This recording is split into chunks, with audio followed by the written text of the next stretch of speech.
Assalamualaikum warahmatullahi wabarakatuh. Alhamdulillahirrabbilalamin.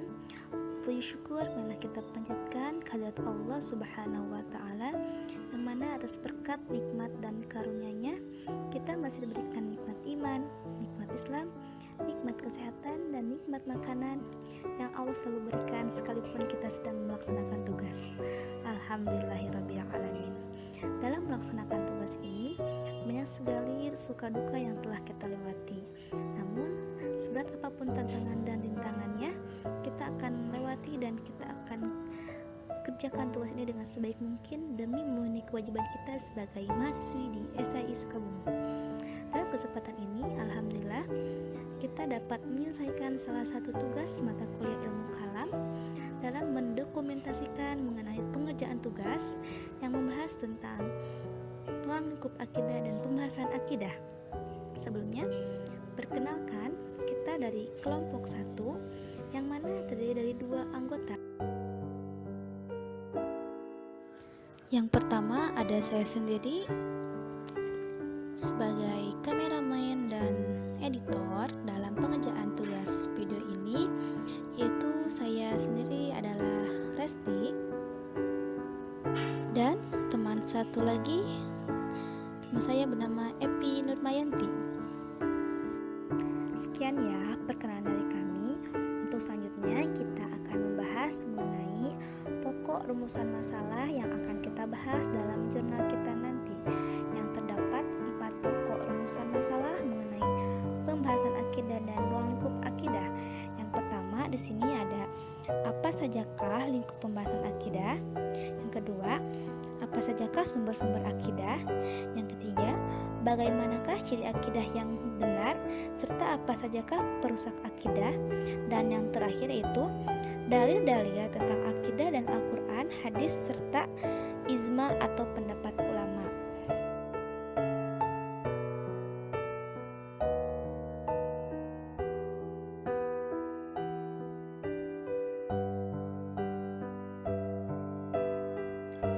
Setelah kita mengetahui rumusan masalah yang akan dibahas dalam jurnal, namun dalam dokumentasi kali ini kita akan membahas akidah secara keseluruhan.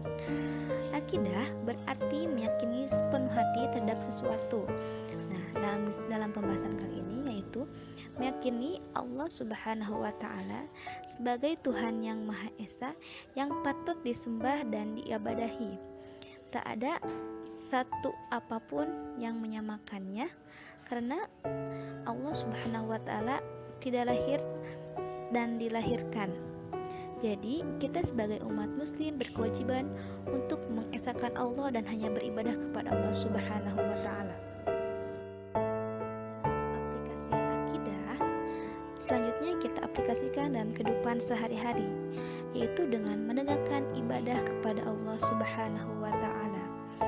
Allahu Akbar, Allahu Akbar, Allahu Akbar, Allahu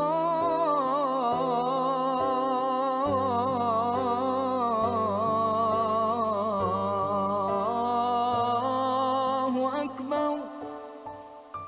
Kita berkewajiban untuk melaksanakan sholat karena merupakan suatu akidah atau keyakinan kita terhadap Allah Subhanahu wa ta'ala, dan dimana kita waktunya memohon dan berdoa kepada Allah Subhanahu wa ta'ala mengenai segala permintaan kita dalam kehidupan.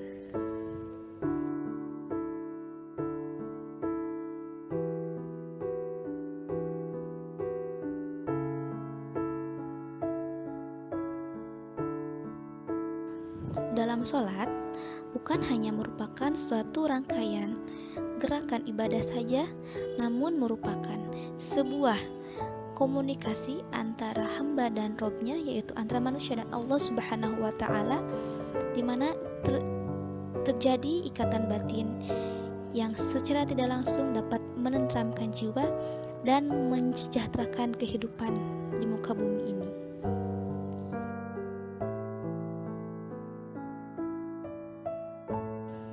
Dengan kita melaksanakan sholat, dan ibadah lainnya kepada Allah Subhanahu wa taala, ini merupakan suatu bentuk akidah kita yang paling dalam sebagai bentuk keyakinan kita kepada Allah Subhanahu wa taala bahwa tidak ada Tuhan yang lain yang dapat disembah melainkan hanya Allah Subhanahu wa taala.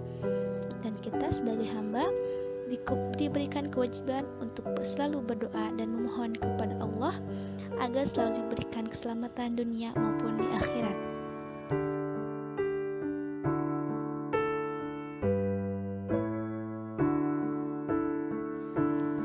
Al-Quran sebagai sumber akidah, kita berkewajiban harus membacanya dan mengamalkannya agar kita selalu diberikan petunjuk dalam kehidupan. Mungkin sekian dokumentasi mengenai tugas pembahasan akidah dari kelompok 1.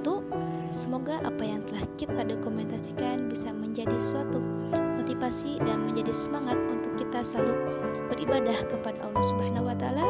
Sekian, terima kasih. Wabillahi taufiq wal hidayah. Wassalamualaikum warahmatullahi wabarakatuh.